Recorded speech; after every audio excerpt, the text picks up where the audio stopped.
Um, Welcome to No Health Without Mental Health.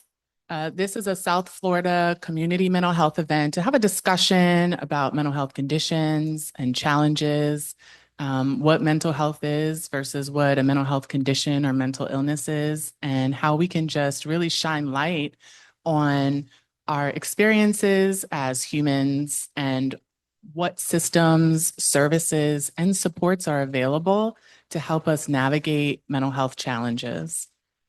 Uh, Again, I'm Caren Howard, the Palm Beach County at-large representative for the National Association of the Spelman College South Florida chapter, and we're just so grateful to have the partnership with New Bethel Missionary Baptist Church today to host this event.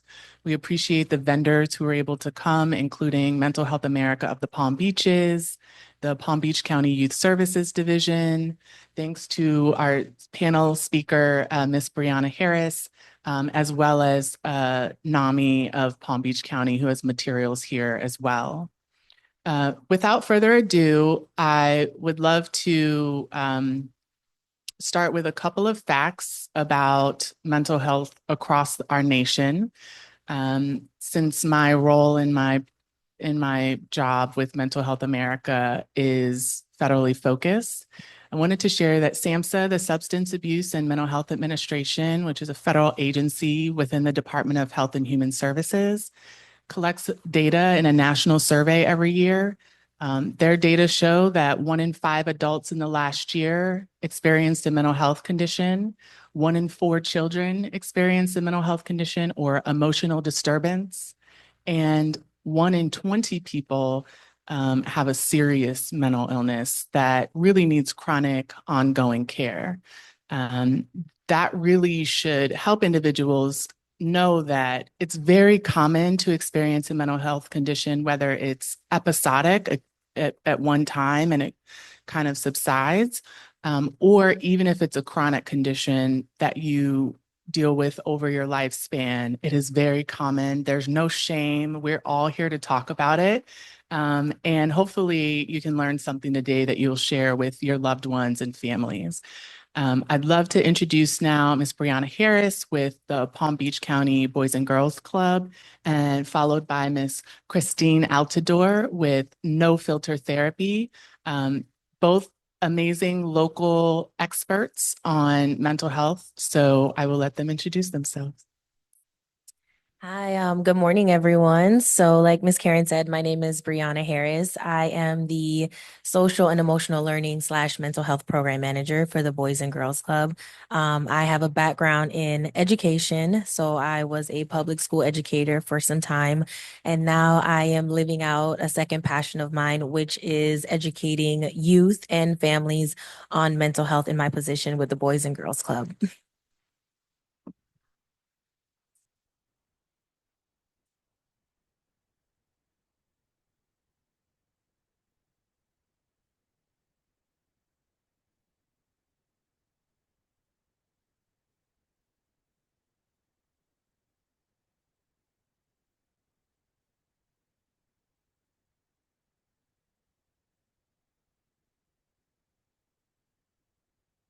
Excellent. So we're going to get right into the question and answer and make sure that we have time for audience members to be chiming in with their questions. We got a ton through the RSVP form, and we have a couple that are prepared. The first question to Ms. Brianna and Ms. Christine is, what is mental health and what is mental illness? Can you talk a little bit about the signs and symptoms of each?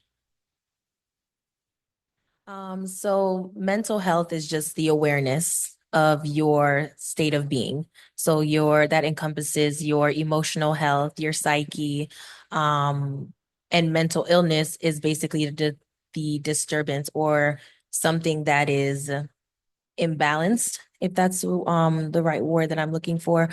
So for example, when Ms. Caren was speaking about something that is ongoing, that is a mental illness. So sometimes that may require treatment, a treatment plan, or medication to help kind of neutralize what it is that your body is missing and needs.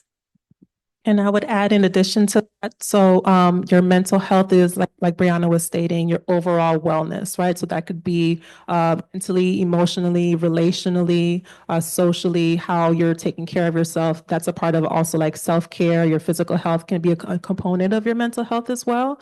And a mental illness would be like a medical condition where something is going on with your mental health and it's impacting your daily functioning. So it's impacting your functioning in work and your relationships, your ability to function on a daily basis. Excellent. And I'll add that there are assessments to determine whether or not an individual's experiencing a mental illness or mental health condition. I know in like infanthood, there are certain tests that can be given about how a newborn responds to light or sound or their eye movements. I know in adolescence and childhood, extreme shyness might show that that young person ends up having anxiety. A person who might be really off topic and not really following directions in school might actually show later on that they are developing psychosis or schizophrenia. And so in adulthood, later adulthood, talking about signs of dementia and Alzheimer's, are there signs for that? Christine, do you know?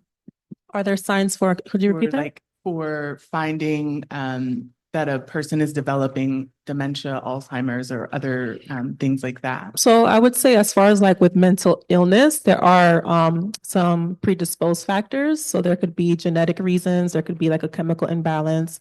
If you've had like adverse childhood experiences, that would be another way to potentially assess if you could develop a serious mental illness later on in the future. Sure. And then I also understand that if there's like a lot of irritability and agitation in a person, that could be a sign of depression. And Right, right. So depression isn't only, crying all day or not being able to get out of bed. Irritability is in fact, one of the symptoms that we would use to diagnose someone in the DSM. all right. Anything else to add? All right. Let's move on to question 2. Thank you all. So, how common are mental health challenges? I talked a little bit about this already, but in adolescents, young adults, and older adults.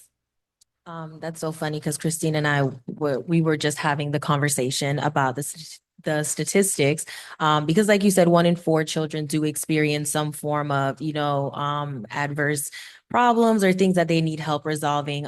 So for me, it looks very different. It is something that is very common, but working with children, you definitely do see different phases and different exterior behavior. So I work heavily in a organization that it has several feeder schools. So we get schools from all over in the community. And so we work with kids that are on the spectrum or some kids that do have a diagnosis of depression and anxiety. So, and those all look different, right? Like we have some members that shut down and want to be in quiet spaces. We have some members that elope. So they run out of the building.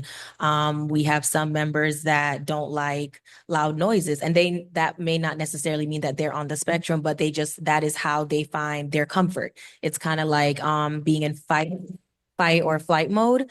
So trying to find something that feels safe to them to neutralize what it is that their body is exertly showing. So it looks very different across the board. It's not like a cookie cutter kind of thing. And of course, different things play into that too, like poverty line, culture, racism, trauma, all of those different things. So it does look very different across the board for everyone. Anything to add? Yeah, I was going to say earlier we were discussing how you use that statistic as well, like 1 in 4, and I think it's like 1 in 5 adults. And that's just for those people who have reported a mental illness, right? So think about all the individuals who haven't yet sought out support. So that number is probably like much higher. And it's more common than we think. I think the pandemic really pushed forth, just this prioritizing of our mental health and being able to get the resources and things coming to the surface. So I would say that mental health and mental illness is definitely something that's predominantly happening in America, in America specifically. I would say that it's definitely something that's prominent and needs to be prioritized. Sure. I agree. And the Surgeon General actually put out a report that coincided with the announcement of a child mental health emergency, a national emergency.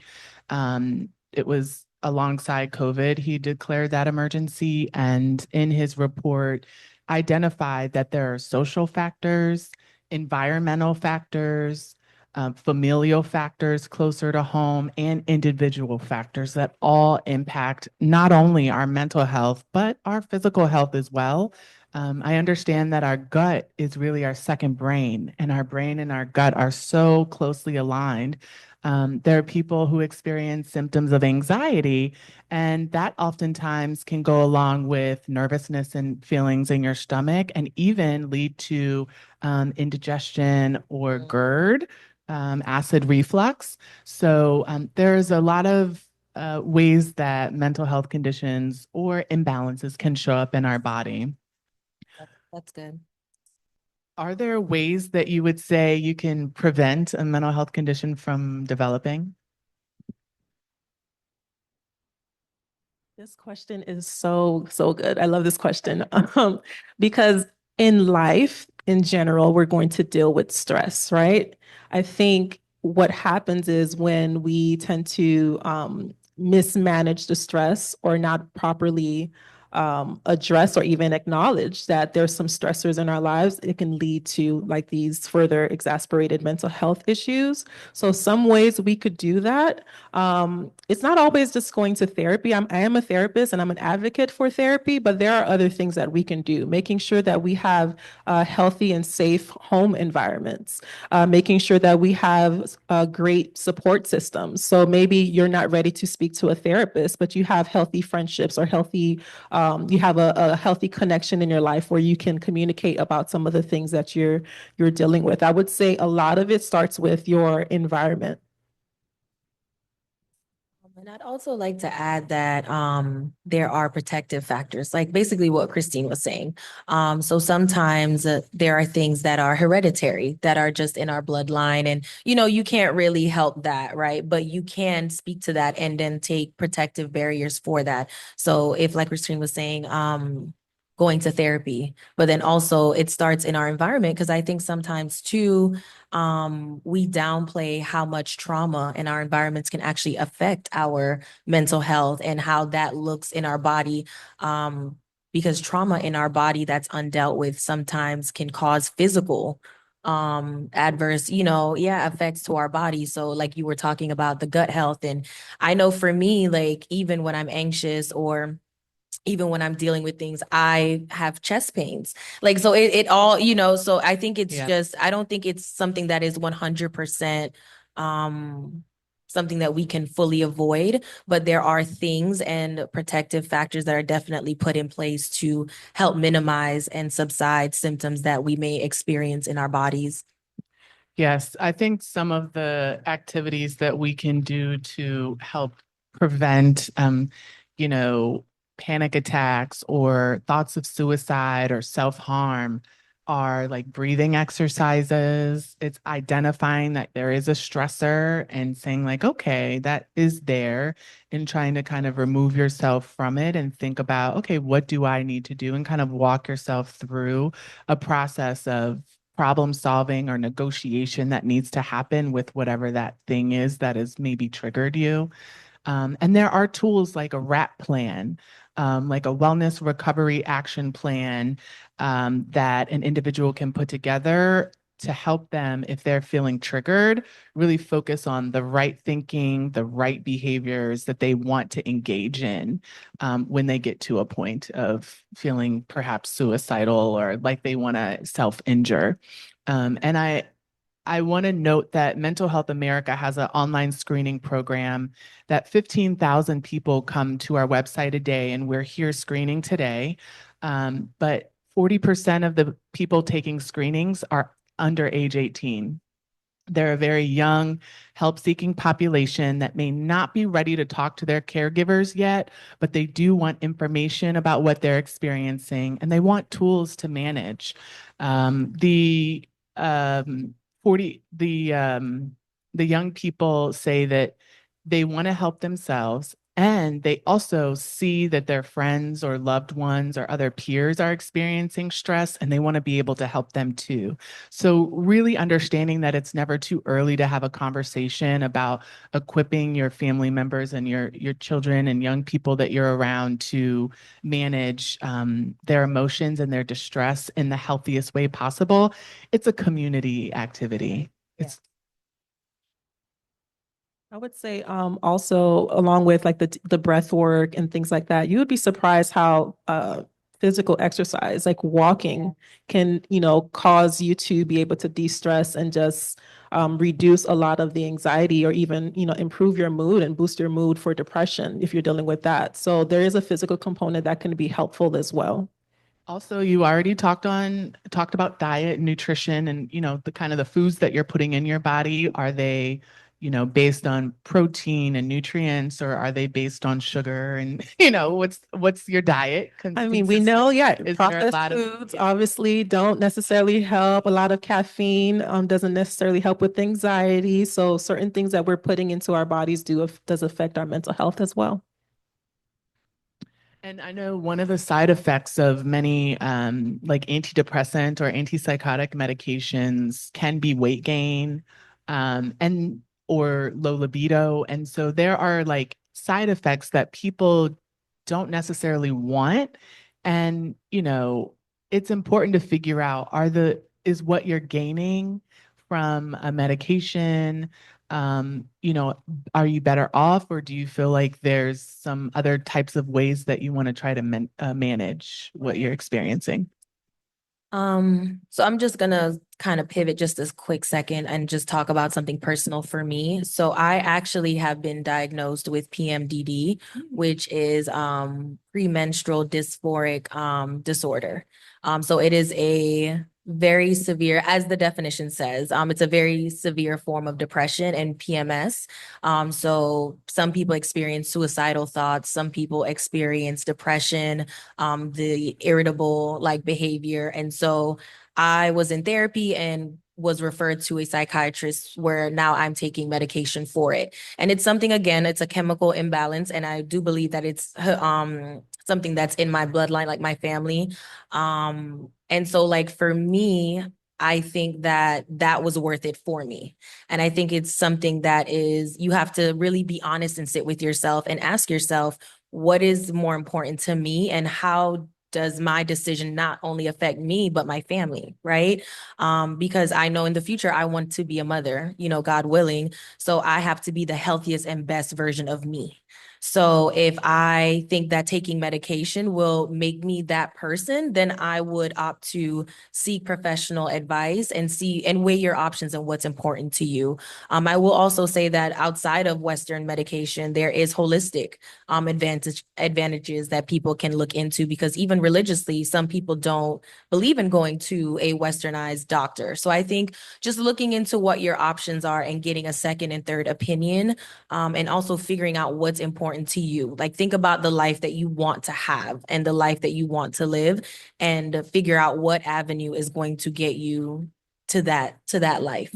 And that's called self-directed care. Yes. It's being empowered to take the lead in managing whatever you're experiencing as it relates to your health and the health of those around you, because we're not islands. As my brother, who's a physician, says, we were designed to be in community with each other. And what impacts one person certainly impacts those around them. With regard to substance use disorders, I understand that for every one person that maybe is managing or struggling with an addiction or substance use disorder, there are 7 other people directly affected.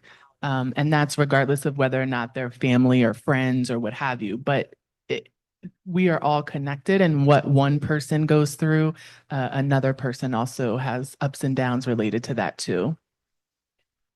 I do want to talk a little bit more about kind of caregiving, whether it's for a parent or older adult, perhaps someone with a severe mental illness like borderline personality disorder. and if there are ways that you can help share about the role of the caregiver. Okay. I would say the first thing would be, as a caregiver, you have to make sure that first and foremost, you're taking care of your own self, right? So if you're not, when you go on the plane, they always say, God forbid the plane goes down, make sure you put your oxygen mask on first. So if you're not at a space where your mental health is able to care for someone else's mental health, then you won't really, be of any support for the individual that's experiencing that, right? So first and foremost, making sure that you're in a good space, you have the capacity to be able to be a good caregiver. And it's going to require a lot of patience, validating how the person is feeling, but also needing to set boundaries, right? So you're their caregiver, but you're not their therapist. There's two different, roles that you will play there. So communication as well, open communication. I would say encouraging them to seek out those resources if they do need, a therapist, or if they need to see a psychiatrist, if they need to not, be isolating themselves, encouraging them in those ways. But communicating, acknowledging, validating, and setting clear boundaries would be some of the ways to support someone dealing with like a mental health challenge. And I just want to add to that was so good, Christine. And I just wanted to add to that piece. I know sometimes setting boundaries sounds like a very aggressive thing. But everything in doses, right? Like we're not saying go home and kick grandma out or, not take care of the people that are relying on you. But I think it's also important to set boundaries and again, still have those open communications because it takes a village, right? And I know we sometimes use that term when it comes to raising a child, but like Caren said, we're not meant to be islands. Everything is community, right? And so I think instead of taking on the weight of taking care of someone, reach out and ask for help. And there was something else that I wanted to add, and I just it came and left. I'll get back. Okay. I do want to address a question that came in through the RSVP form. How about ways to encourage a family member to get help? If you identify signs that you think are kind of off in that family member and they should seek help, but perhaps they have some resignation or hesitation to connect with Western medicine, which we know there's a history of abuse, especially in the mental health care system, especially against women. But we've come a long way. And so helping to build trust with our medical system and finding the right provider and encouraging someone to think a little bit outside their box to maybe try to connect to services or even other support like peer support. That's a non-clinical service, but you're going to a place of care, concern, and compassion that can help an individual feel like they're not alone. So what I will say is, although we care deeply for the people that we love, we are not the sole person responsible for taking care of someone and making sure that they're taking care of themselves. And that's speaking to the boundaries that we have to set. I think that having an honest and open conversation, but also knowing your audience, right? How would you start that discussion, perhaps? Well, one, I wouldn't diagnose or tell them that I think you have or I think you're experiencing. One, because I'm not licensed to do that. And even if I was, I think someone close to me, there's a different language that you use versus like if you were dealing with a client, right? So again, thinking about who the person is. And then also just extending empathy, not sympathy. So not saying like, I feel sorry for you, but in a sense of like, hey, I have some concerns, and because I love you, these are some things that I would like to share with you. And definitely trying to use language that is not accusing them of anything. Sometimes we have to it's like meeting people where they are. So if we maybe see signs that are kind of concerning and we want to get someone help, instead of saying, well, I think it's saying, I feel like this is something that I want to talk to you about, or you kind of did something that I want to share with you how that made me feel, instead of putting the blame on someone who just may need some additional support. So I think, again, it's just knowing who it is that you're speaking to and then not using language that is accusing them of anything, just leaving the floor open for them to share. And then just also encourage them by saying like, hey, I'm in this with you. And whatever that looks like, I will do my best to meet you there and to help make sure that you're seeing the right people. I would add, in addition to that, really empathizing and coming to them from a place of compassion for the struggles that they might be having and letting them know that they deserve to prioritize themselves. They deserve to have a life that they enjoy and a life that they can live to the full. I know that especially in some of our, Black and Brown communities, we're not big on mental health, but if we break our arm, we're going to go to the doctor. But if our heart is broken or if our mind is overwhelmed and stressed, we refuse to go see a doctor for our mind and our heart, right? So I would just encourage them to let them know that, God has anointed people to be able to help them through their mental health challenges, and they deserve to have a life that they can enjoy, that they don't have to succumb to these challenges. Excellent. I'm so encouraged by your answers and wanted to touch on one other or two other questions that came from the RSVP form. The first about trauma and the second about AI or artificial intelligence. The first question that we received was, how can I regulate my nervous system after trauma? And we know that trauma to what might be a traumatic incident to me might not be a traumatic incident to another person. But if I find that I'm having trouble or signs of trauma come up later on in life, that might be a sign of post-traumatic stress syndrome. And there are ways that we can manage that in addition to having professional help. But if I want to do it myself, how do I regulate? Well, I think it starts with just well, one, let me say that there's not a manual for that. Because like you were saying, trauma is it looks different on everyone. What might trigger me may not be an issue for the other person.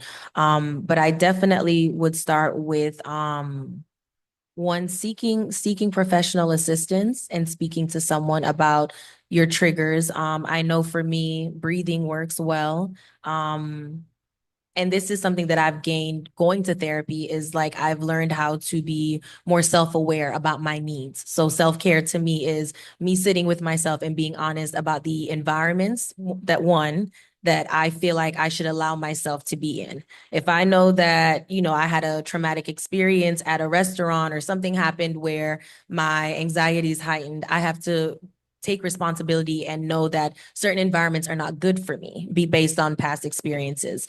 But I definitely would say speak to a professional and seek out maybe some strategies that you can use on a day-to-day, because you never know when you're going to be triggered, right? Sometimes it just happens out of the blue and you don't know how to deal with it right then and there. But I definitely think that speaking to someone that can help provide some day-to-day, very simple strategies to help regulate you in a moment of like fight or flight is something that I would definitely advocate for yourself. And that's kind of what you were talking about, the self-responsibility, like making sure that you're going out and doing the best that you can for you. And I think that takes time on a journey of like getting to know yourself and how you tick.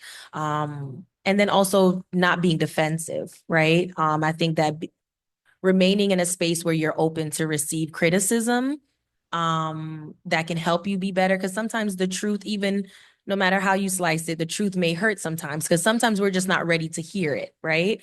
But I think keeping yourself open to hearing what someone has to say and kind of taking time to reflect on that so that you can kind of look into yourself and say, hey, maybe this is something I need to explore with someone. Maybe I just need someone to walk me through this or help me carry this load to kind of figure out what I can do from day to day to help regulate myself so I'm not like lashing out at people or, cursing out people in traffic or whatever the case is. But yeah, definitely speaking to someone would help.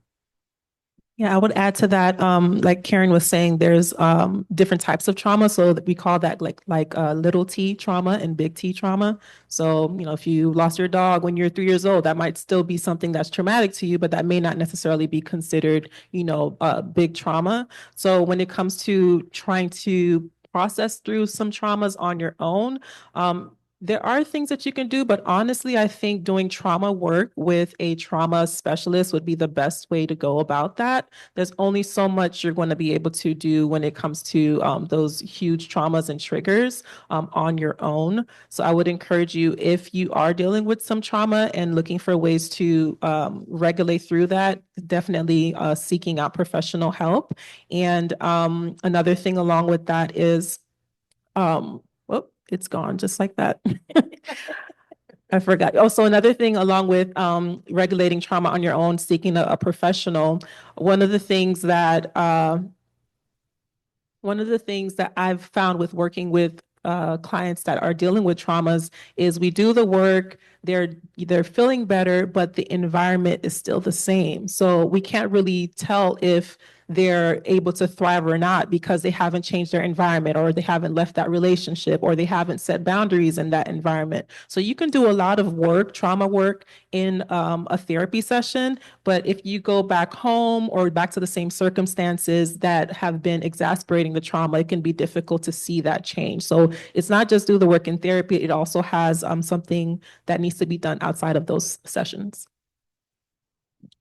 Excellent. And as someone who experienced the loss of a parent at 9 years old, and I've been in therapy for years and years and years since then, since my mom died, I have found that when I go to therapy, I look for specialists in grief. So I know that I need to talk to someone that has experience in training and bereavement, because that's different, than someone who perhaps has experienced a sexual assault, or someone who is, may have had some issues that they can't quite recall, but they have some type of reaction or have a trigger that they found in adulthood.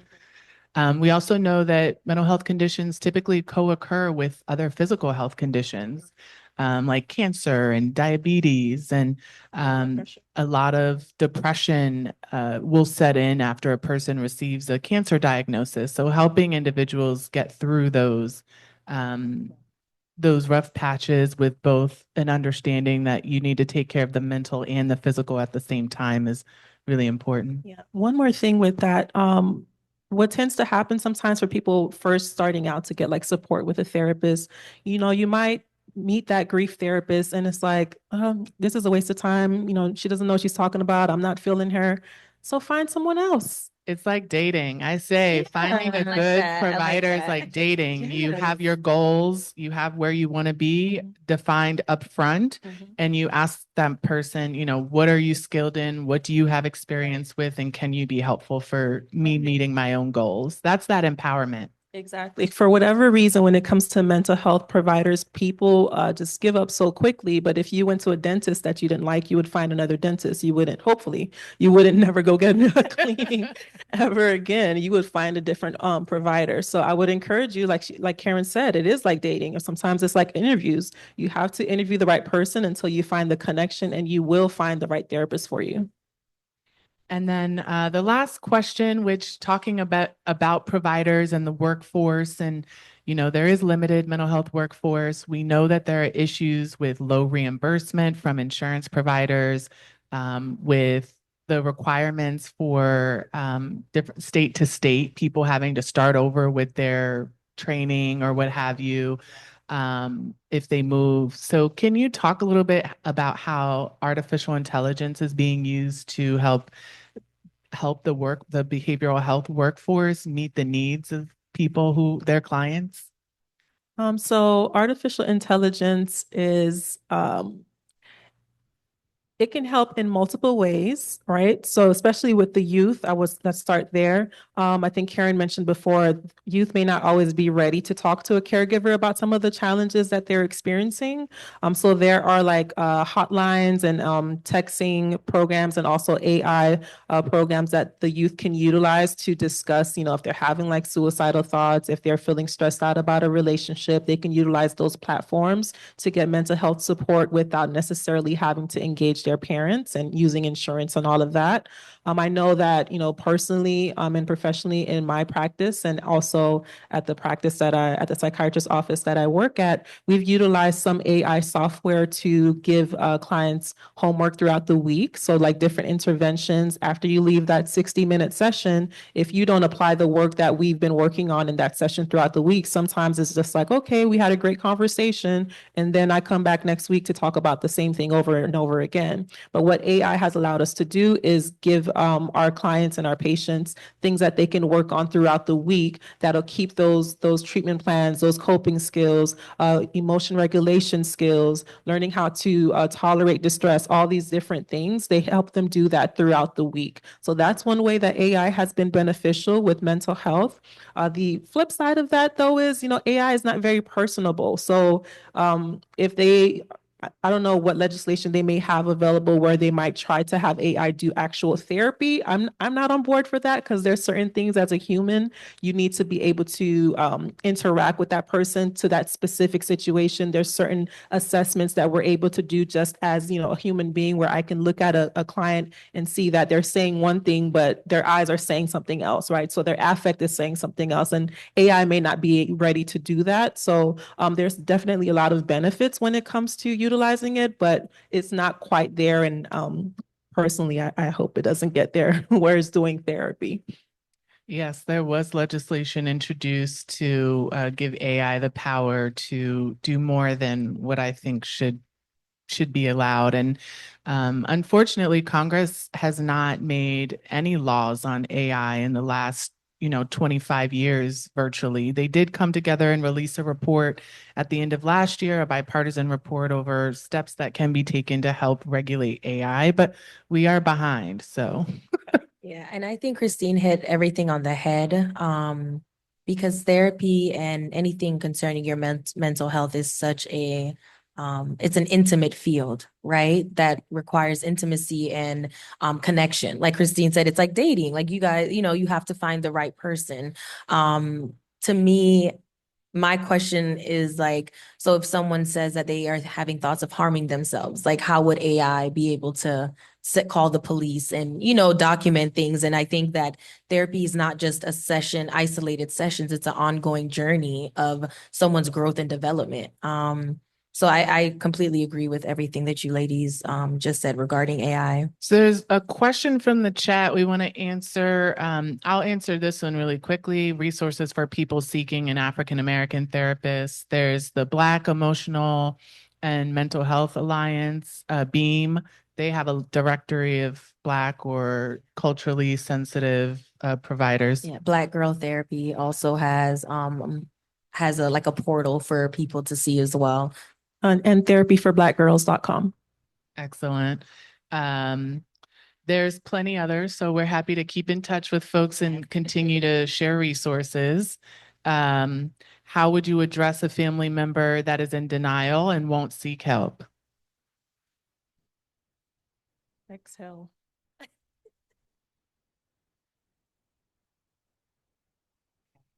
Take a shot at this. So I will want to start by saying that context is important. So this is not me giving advice. This is just something from my personal experience that I would share. I think that it's important to, again, be honest with yourself and that person. And setting boundaries, unfortunately, sometimes looks like no contact and cutting ties. Depending on the environment that is created, the space that is created with said person. If it is something that has now become dangerous for you, I definitely think that it's important to reevaluate proximity to that person.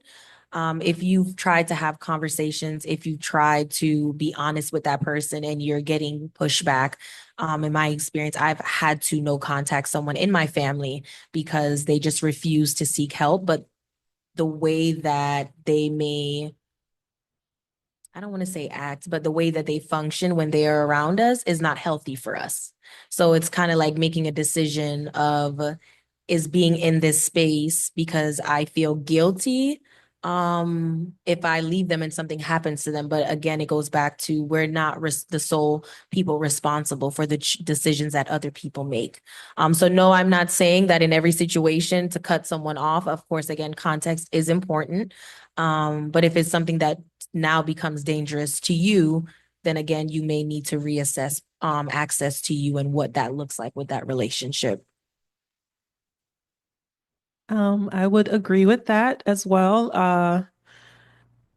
So sometimes we can get really hyper focused on, making someone in the family the identified problem, right? So like they're the one with the issue, but I would make sure that we're also assessing our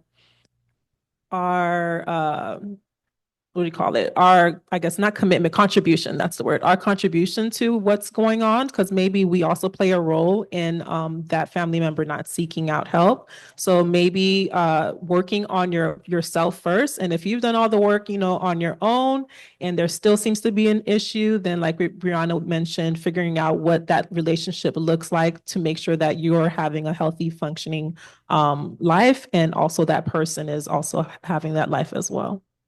If they so choose, because accountability is an important part of this. Also, we received a question that I'm a caregiver and take care of my mother with early dementia. She has sundown. How and what can I do to sleep at night? I feel my heart beating fast. My blood pressure has been high. Being a caregiver is such an honorable role to play, but it can be extremely stressful. And I'm not sure if you have like the available resources to be able to have like additional support. But if it's impacting, your sleep, your blood pressure, you're having, it sounds like anxiety. I would encourage you to explore what options there might be available so that you can reduce some of that anxiety and the challenges you're experiencing with your mental health. Dementia, Alzheimer's, those things are very, very difficult to walk through alone, especially. So if you have any support, like family support or additional support that could help you navigate some of those changes as well, I would encourage you to pull on them. But if not, looking into any resources that parent may be able to have to offset some of that load that you're carrying right now. Yeah, I have an example of that. My good Spelman sister in Maryland is a caregiver part-time for her mother who has dementia. And basically she's had to help take care of her mom and also grieve her mom at the same time because her mom is not here in the way that her mom was when she was growing up. And so it's been important to me to also have check-ins with her and just offer time and space to her in my life, even more so to help her have that outlet. And so if you can find people that you can check in with, once or twice a day and say like, hey, how are you doing today? Ask people to check in with you so that you can help manage the load, not all by yourself. So it's 11:47. We've gone a little bit over time with questions here online. We want to make time for question and answer with our in-person audience here. So we'll wrap up this portion and allow individuals in person to ask questions. And anyone who is here with us in person is also welcome to join our symposium. We have 3 vendors here that are able to help answer questions.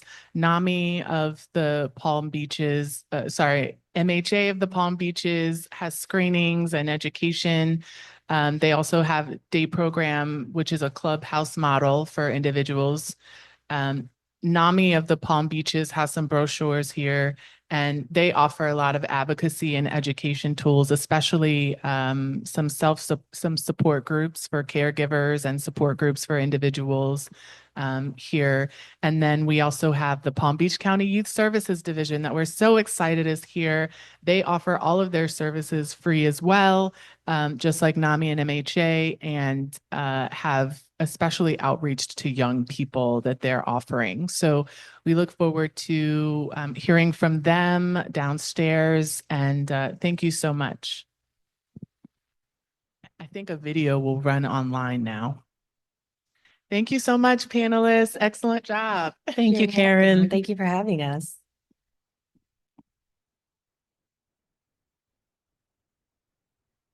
New at NAMI Palm Beach County. For over 40 years, NAMI Palm Beach County has offered our invaluable NAMI Family Support Group program, supporting caregivers while they navigate the world of mental illness. Over time, we have added family courses as well as peer programming. Over the past year, NAMI Palm Beach County has launched several new specialized support groups, including Teen Support Group, NAMI Connection on Campus, NAMI Connection for Black Communities, NAMI Connection for the LGBTQ+ community, and NAMI Connection for senior women. We have also created an innovative new program, NAMI Integrative Resilience Training, or IRT. This groundbreaking program is based on the science of neuroplasticity. This course focuses on strength-based skill building, mindfulness, nervous system regulation, positive psychology, and other evidence-based strategies. IRT empowers individuals and communities to develop resilience and enhance mental well-being. IRT is open to peers, caregivers, providers, and community members.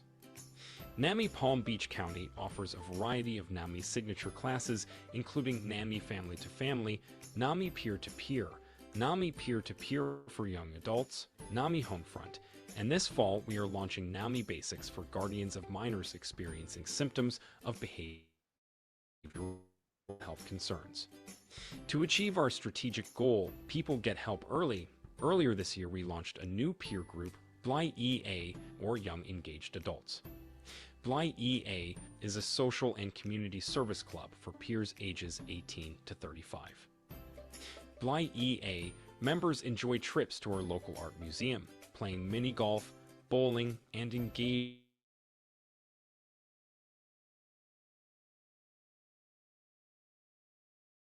group who enjoys the best Palm Beach County has to offer. We are very active in NAMI FaithNet, offering both the Sharing Hope Conversation series and hosting an annual NAMI Pathways to Hope conference, bridging the gap between mental health and faith. We hope you will join us at NAMI Walks Palm Beach County or in one of our amazing programs. Visit namipbc.org for more information. Struggling to find the right therapist. I think the analogy was you have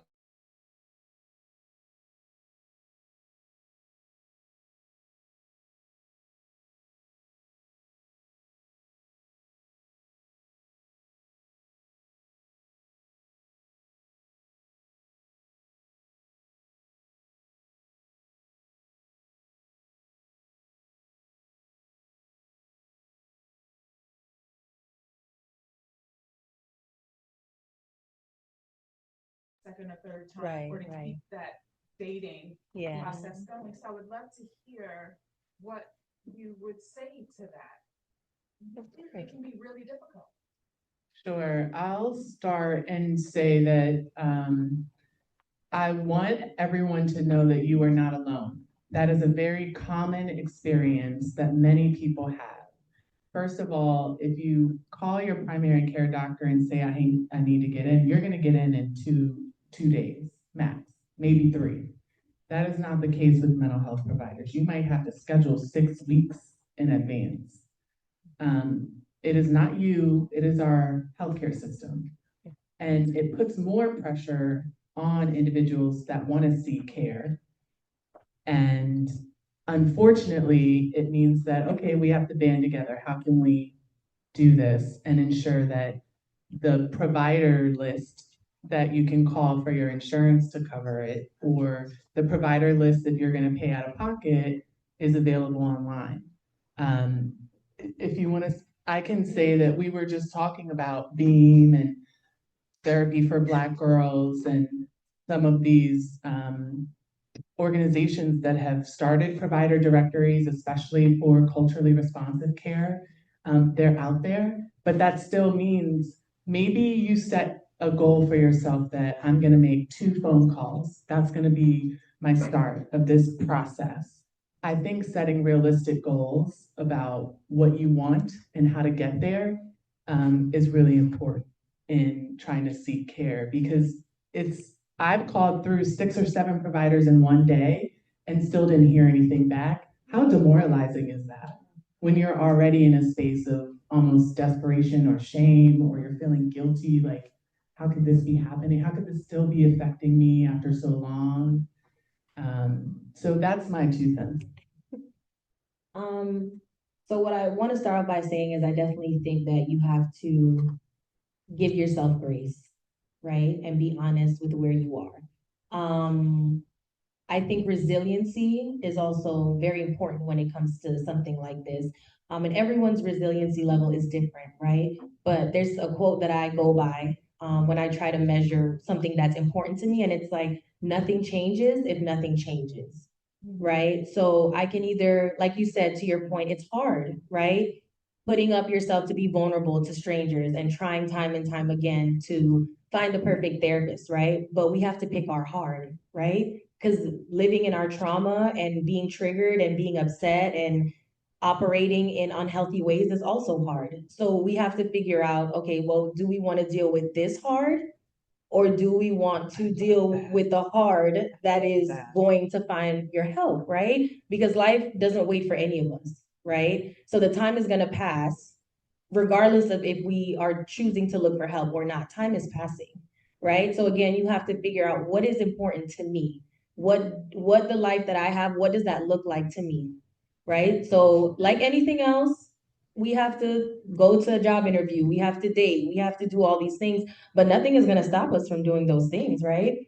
And I think that sometimes I'm a very impulsive person, and I hyperfixate a lot on things. So for me, if I know that I want to speak to a therapist, I would knock down 18 calls a day, just hyper focused on that. And that's something that I've had to regulate within myself, right? But also everything in balance, right? So if today I call and I see a therapist next week and it took so much out of me that I don't have it in me next week, right? That's okay. So you don't have it, and when you feel ready again to fight, then you pick up that phone again and you look again, right? So I think it's just taking your time. Finding a therapist is a huge commitment. This is someone that is going to be partially responsible in walking this journey with you for a lot of heavy stuff, right? So I think that the commitment to sticking to someone that's going to help you through that takes time. So you have to be careful, but also know what your needs are. And then just take it slow. Like dating. You gotta take it slow. If you want to get married, you're not just gonna marry the first guy that look good and smell a little good, right? You gotta figure it out. You gotta, you know what I'm saying, tread through some waters. But that's just what I would say. Is just take your time and don't over exasperate yourself in the journey finding one. I would add to that that most therapists, especially working in private practice, have what's called like an initial consultation, which is about 15 minutes. So you could schedule an appointment to have an initial consultation to make sure that that therapist can meet the needs that you're looking for. And I like to describe it as making sure that we're a good fit for each other, right? So you're interviewing the therapist, and they're also, interviewing you to make sure that they can handle the issue that you're presenting. And you can do that. I mean, you can that's like speed dating in a sense, right? You can set 8 initial consultations, make your notes about, the conversations you've had with each therapist, see who you kind of, felt the most comfortable with, and make a decision from there. I know Caren mentioned that sometimes with mental health providers, it could be like 6 weeks out for an appointment, but there are certain websites where you can see the availability of the therapist, and you can schedule an appointment as early as the next day if they have availability on their calendar. In particular, there's a website called growtherapy.com. Growtherapy.com. So GROW therapy.com. And you can filter through the therapists. You can ask for, if you're looking for a minority therapist, If you want someone that's in person, if you prefer to have a remote session, you can filter through everything that you're looking for. You can even put your insurance to make sure that they accept your insurance and go through the profiles and read what they're saying that they offer and see their specific availability. So there are a lot of different platforms that are now available to seek out that support. So don't get discouraged by, oh my gosh, I finally reach out and I won't be able to see them until 2 months later. There's a lot of programs and platforms that you can see someone much sooner. And I want to end the question answer with an advocacy perspective, which is one of the reasons that I work in mental health advocacy to get legislation passed that improves mental health for everyone is because I was frustrated and I had to get a prior authorization back in 2008 when I first started handling my own therapy as a 17-year-old or 18-year-old, and I just couldn't imagine that I had been a high school and collegiate athlete, and anytime I had a sprained ankle or even remotely risk of some type of physical condition, I had care right away. First aid, insurance covered it at the hospital, whatever I needed, it was right there. And I had to go through all these extra hoops to get my mental health care covered by my insurance. And I thought that that was unfair. And it is. There's a law, the Mental Health and Addiction Parity Act, and it requires that insurance companies offering healthcare plans that include mental health benefits, they have to be offered and provided at no additional cost or limitation than what would be for a physical health condition or surgical benefit. So if you're interested in getting involved in trying to help ensure that parity is enforced and insurance companies are penalized for some of these problems that individuals are facing, I'm happy to talk with you about joining our advocacy network. And that helps me to feel better. Even though I'm angry that our system is set up the way that it is, it makes me feel better to know that I'm helping to try to make a difference. Okay, we had a second question from Ms. Wanda Myers. Before I get into my question, first of all, I want to say this is great. And as far as getting the information, I think a lot of people just don't know. So whether it's you guys sharing this information with fraternities, sororities, and other local groups around, because a lot of times people just don't, I mean, granted, there's Google, but even then, I mean, I know like 25 years ago, I was developed with therapy or something, and when I called the place, I didn't know anything. The only black therapy to me, I wasn't sharing my personal stuff with someone to represent me or understand my needs at the time. So I think it is important to share as much as possible. We will. My question, one of the things that you guys brought up, you guys talking about environment, and I kept thinking about children. One of my friends, she was a principal, she's teaching now in California, and she was telling me how she's got this kid that he's got all kinds of anxiety, but she takes him out and walk or whatever.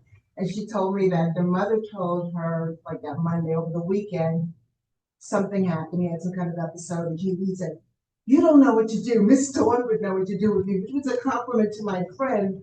But the thing is, you can work with these children during the day, but they still go back to a toxic environment. How do you address it? How do you, I mean, I understand for an adult, you can say, okay, I'm going to take a mental break. I'm going to walk away, do whatever. But a 7-year-old get in the car and drive away from their parents. How do you help them? So I was in the public school system. I was working in Broward when COVID hit. And I was still working in the system when the kids started coming back. And as you all know, there was a huge shift, right? And so a lot of times being the mental health advocate for as a counselor, whatever it is, or what my role was in the school, a lot of my energy went into reminding teachers that although we all went through COVID, it was a different story for adults versus kids. Like as an adult, I could have gotten in my car, drove to the beach with the windows down, and I was good, right? I'm an extrovert, if you guys couldn't tell. So not being able to have a physical human interact, COVID was very hard for me, extremely hard for me. I struggled a lot. And yeah, I struggled a lot. But these kids didn't have the same options that we did, right? So I always tell people, if you're an adult, regardless of whatever your profession is, we have a responsibility and an obligation to protect our kids, right? It doesn't matter if you're a teacher, a dentist, a doctor, as an adult who is cognitive of what kids go through. And that's just basic stuff, right? We have a responsibility to take care of them and to protect them. As an educator, I struggled a lot with guilt because I wanted to save all the kids. That was my thing. I'm gonna buy a big old community and all these kids gonna move in with me and we just gonna have a healthy community of kids, right? But that's not the reality of it. My biggest thing is that even now in the field that I working with the Boys and Girls Club, I have to advocate for the kids. And it's just having conversations, right? And sometimes that's very hard because parents, rightfully so, are very protective of their kids, right? You can't tell me how to raise my baby. I know and Mama Joe, I'm not even gonna fight you on that. Yes, but there are some things in certain environments that I catch, right? That you may not catch in an isolated household. Little Johnny may be an only child, but when he comes to a noisy club with 600 other kids, he may freak out and have anxiety. And, so it looks different. What I would say is just to continue to have open conversations, right? One of the things as a counselor that I also struggled with is parents giving me pushback because they thought my role was like, you're going to talk to me and DCF is going to be at your door the next day. Right? That was one huge thing. Like parents, and some of us may have heard it when growing up, whatever happens in this house. Okay, so we all know the barriers and the things that we're dealing with, right? So it's kind of like one, extending empathy and understanding that even though we weren't raised in the same household, culture has a big thing to do with how we think and how we act, right? So understanding and meeting parents where they are, because one, some of these parents don't know. We talked about poverty being a trauma, like it can be something that triggers trauma because people are living in poverty. So what does that mean? They live in communities that they don't have access to mental health resources, or nobody is coming to these communities. So instead of blaming parents and saying that they don't want to help, sometimes it's just a lack of ability to do so because they haven't had the access that we may have now, right? Like mental health has become something very important in public just recently, right? When we were kids, we weren't hearing about no mental health. It was like you speak when you're spoken to, and if you cry, I'm gonna give you something else to cry for, right? So it's like trying to dismantle 20, 30, 40 years of generational thoughts. We're not just trying to break down barriers with little Johnny. We're trying to break down barriers with his mom and his mom's mom and his mom's mom's mom, right? So even though sometimes we may not think that we're making a change because we don't see it right away, planting a seed is just as important, right? So I might get pushback from mom today, but maybe when she goes home and thinks about it, right? Something may, she might hear my voice at night. Like something may have happened or a switch may happen where they become a little softer to the idea. So what I would say is just continue to advocate, continue to have tough conversations, and continue to try to knock down barriers in the most respectable way. It's going to take time, but I think that if we lean into tough things, then things will begin to shift. So that would be my response to that. I'd also just like to add that there are programs locally, for instance, at Youth Services Division and Mental Health America. I know in Broward County, there's this kind of parent-child problem solving and attachment and confrontation training. So they'll do an observation and then give the parent feedback after seeing how they're interacting with the child. And while parents might initially feel maybe shame about having to ask for help with managing their child, please, I would say to any parent, know that everyone needs help at some point with something. So let the shame, let the guilt, let those kind of feelings of hesitation go and engage in some of the local services that are available to help you. If I might say something. Please. Department, great question. The thing with when we work with families, oftentimes the clients that we see, they show up because of issues in school, and the parents are getting the phone calls every day. And so that's the first sign that something is wrong.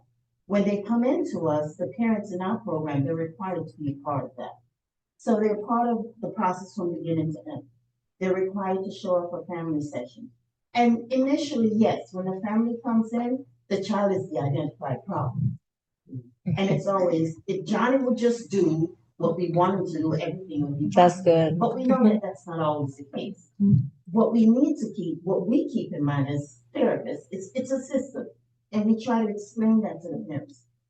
Johnny is acting or reacting to other things that are going on in the environment. And oftentimes parents take that as, I'm a bad parent, you're pointing a finger at me. Or it's a shame thing, you know, goes right back to what's said in the home stays in the home. And so we never, the opportunity to really get to and address the bigger picture presents itself to us. So in YSC, that is our training. We're trauma informed, but we know it's not just the child, it's the parent. So if you have a parent that, or as you're saying, you're coming across a parent, the child that's, you know, whatever, and you know, you would really like that to get served. Start talking to them. But come from a place of, how can you assist? This is what we see. And we know that we'll help you out. We can probably assist you because I'm sure if John's having some issues with friends, he's probably having some of that. So let's work together. That's good. And then you offer them local resources. Because that's what we're there for. So if you paint the picture, it's a system. It's not you, it's not Johnny, it's environmental, it's social. There's so many factors that goes into why a child is what a child is. But if we don't have an opportunity to sit down and talk about it, explore some of that, we might never get to that. And then Johnny becomes an adolescent and it compounds the situation. Because the teenage years is when we lose. That's good. So it's great when they come in elementary, so we get them in adolescence and stuff. You know, and so let's work together. Let's see how we can help you with Johnny now for 5 years in the future. Awesome. I was literally going to say that usually the parent brings the child into therapy as the identified patient or the problem. I used to work with children, and that's literally the reason why I stopped, because I was tired of the mom and daddy saying, oh, you know, fix Johnny, fix Johnny. I'm like, no, it's not Johnny. It's you, mommy. It's him. You know, so I only work with adults because I want to get to the root of the issue. Like, let's deal with you guys first, and then you can bring little Johnny in future sessions. But let's figure out what's going on with you that's creating that dynamic in the home. And I would say, you know, back following up with what you were mentioning, family therapy is so important. But like you mentioned, usually when they do family therapy, it's to work on the child, not necessarily their dynamic. So validating, you know, mom, like, you know, this must be really hard for you. You know, he's been behaving at school. Like, have you considered getting some support for yourself? Because as she said, it's a system, right? So if we impact change in that system with just mommy, that will cause a change within that system. And then eventually, hopefully, it'll trickle down. Any other? Oh, yeah. How difficult is it to get the parent to recognize that they are the problem? Very difficult. It's actually, I mean, like she said, there's a shame component, right? No parent wants to hear that they're not maybe doing the best job as a parent, right? There's a bunch of books that you can read, but at the end of the day, each child is different, each person is different, right? So no one wants to hear you're not doing a good job or the child's behavior is quote unquote your doing. So validating and really empathizing with the parent versus coming there to like accuse them and criticize them is going to be like the biggest component in whether or not the parent will be receptive to what you have to say to begin with. I was working with a pretty young generation, and then so they had young parents. And I would say, you know, you go on TikTok to find out about XYZ, why not? Let's use TikTok to find out how can I help my kid regulate. Let's use TikTok to find out, you know, different coping mechanisms I can teach my child that has anxiety. Like trying to meet them wherever they are, without shaming and blaming. I would say that would be the best way. It's very, very hard.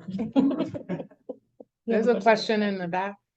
I'm I have twofold. I have two things. Number one, I'm a care coordinator. I work at Found Care.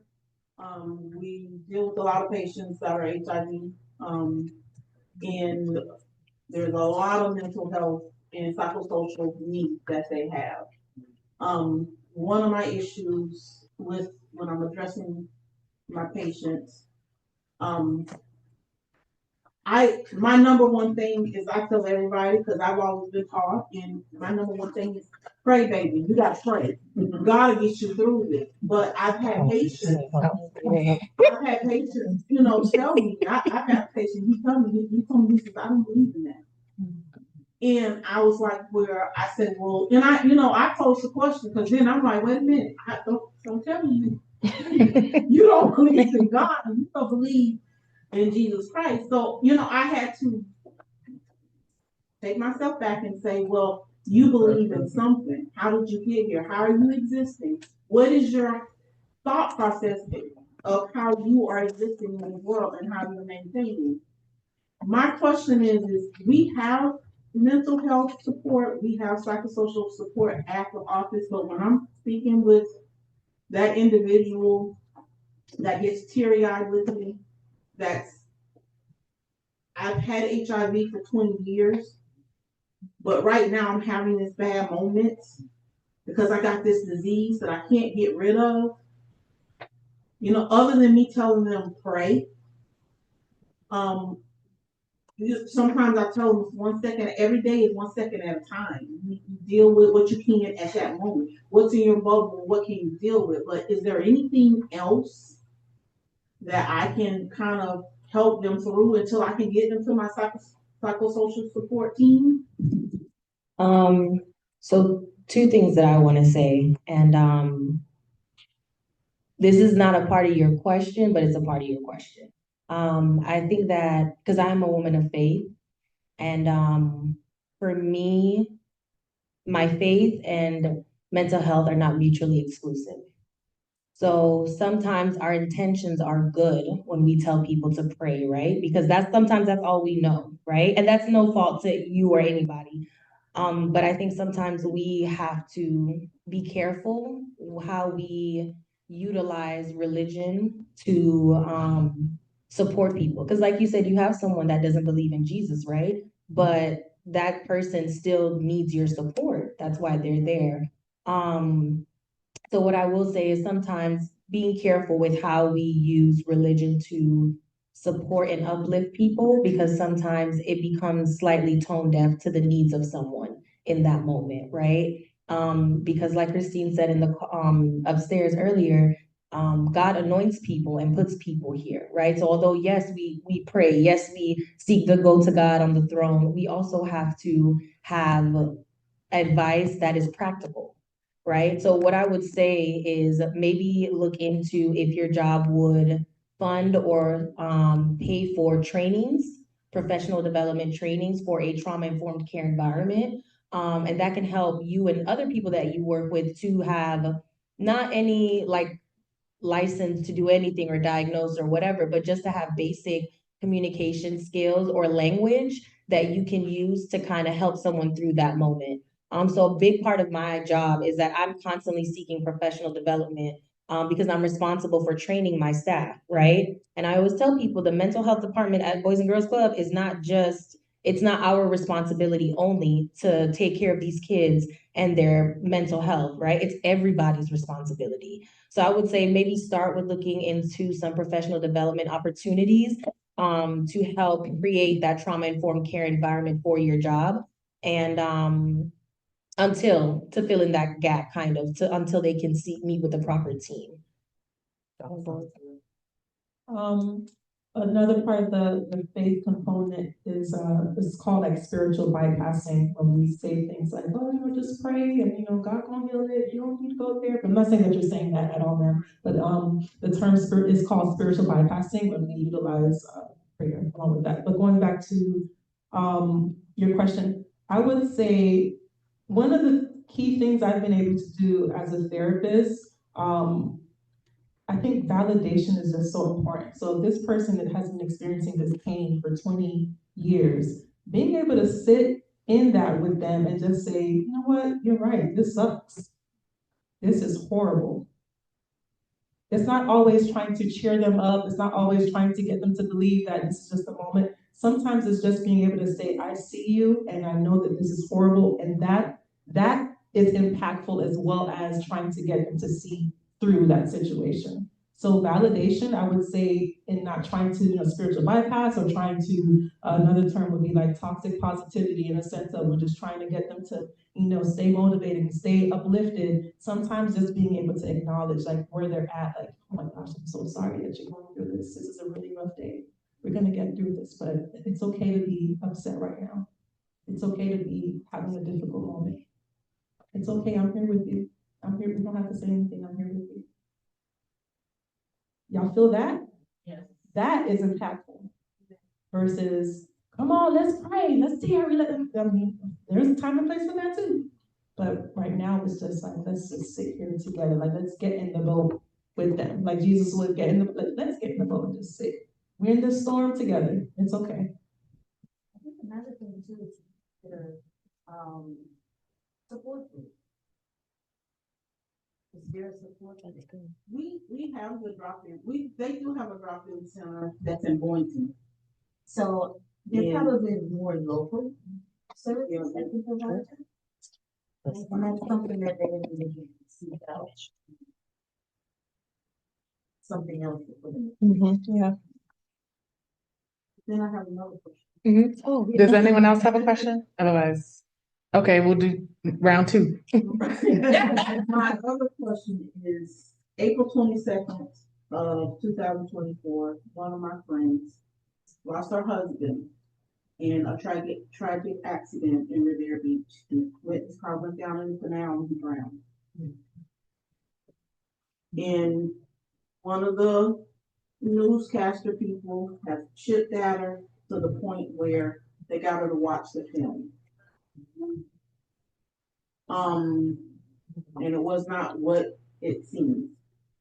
I have been since April 22nd. I've been her support as a friend. I have encouraged her. I call her constantly. How you doing? What's going on? What you doing? And I know I can't force her to go, but I've suggested, is there anything else I can do for her to go seek counseling? Grief counseling. She needs it. I feel she needs it. So I think we kind of hit on this earlier. I think you have to set a boundary and you say how you're operating is now impacting me. It makes me feel like I have to carry a load that is larger than what I can do. For our friendship, I think the way that I feel, I might have to pull back some. Does that mean that you have to not check in as often? Maybe. Does it mean that you have conversations once a week instead of every day? Maybe. But it also could be you bringing in a third or fourth or fifth person to also help have conversations and perhaps plant the seed. Doesn't mean that she will take action because we're not in control of anyone else. All we can do is control ourselves and set ourselves up for success. But if we're burning ourselves out to the point of exhaustion, emotional or otherwise, then we're not going to be able to be 100% when we go out into the world and continue our purpose. So that's my opinion. And there's one more question I want to take online.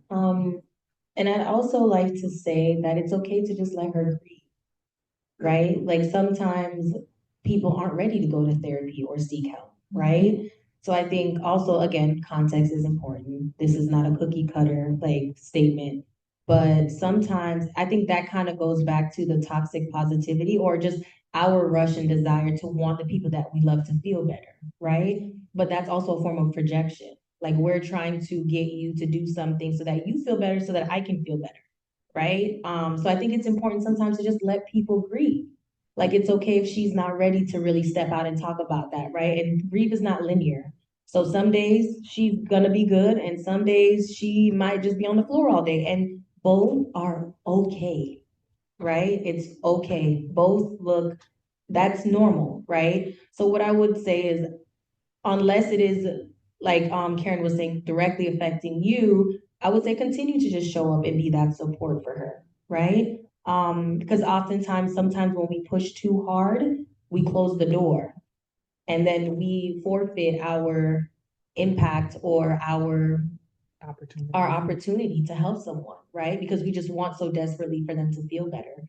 So I would just say, keep showing up for her in the way that she feels supported, right? And that's another thing. Sometimes I think we choose to support people the way that we feel we like to be supported, right? But what might make me feel better may not be what makes you feel better, right? Like sometimes I want to be by myself to process. Sometimes people want to be surrounded by people they love, also both okay, right? So just give her some time. I would definitely say just maybe give her some time, unless she tells you she wants to harm herself or anyone else. And then that's a completely different story. We got some calls to make, right? But until then, I think it's healthy for her to process those feelings and to find a space when she's ready to take that next step. There's a question from online about making therapy and therapists more accessible and affordable. Do either of you want That's to you, take girl. that? That's you. Accessible. Yeah. I think we kind of talked about that. Okay. But there's a lot of, is the question like how to, or like what's the question? It says, how can therapy and therapists be made affordable and accessible for everyone? So there are a lot of, like you're talking, different programs available, different resources. The first thing that's coming to mind is something called Open Path Collective, where they base the therapy based off of your income. So you can pay, it's like low cost therapy. There's also like sliding scale. Thank you. I couldn't think of the term. A sliding scale based off of your income.